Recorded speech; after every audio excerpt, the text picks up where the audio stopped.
In a significant development amid the ongoing conflict, Hamas leadership publicly called for an end to the hostilities that have brought devastation to Gaza and Israel.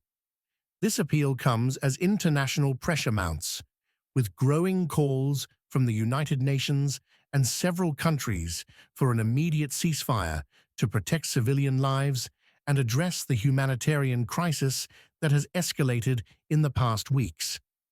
Hamas's statement emphasized the urgent need for dialogue over destruction, expressing that a cessation of violence is essential to prevent further civilian casualties and to enable critical aid to reach affected areas.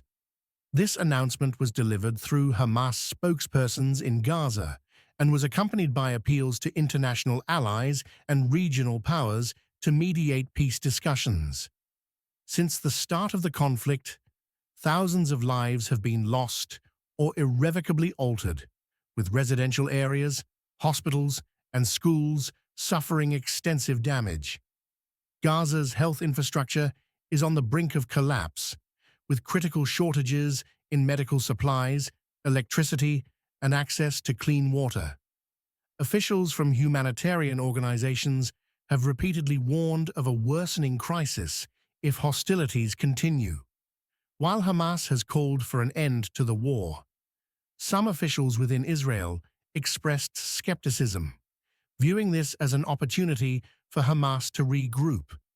Israel's government has reiterated its stance on neutralizing Hamas's military capabilities, citing recent attacks as evidence of ongoing security threats. Despite this, Israeli authorities noted they are open to discussions that ensure long-term peace and security for both Israelis and Palestinians.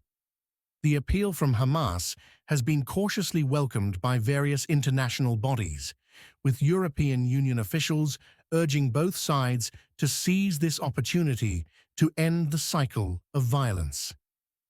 The United States, alongside other UN members, has also underscored the need for an immediate ceasefire and reiterated support for a two-state solution as a framework for long-lasting peace.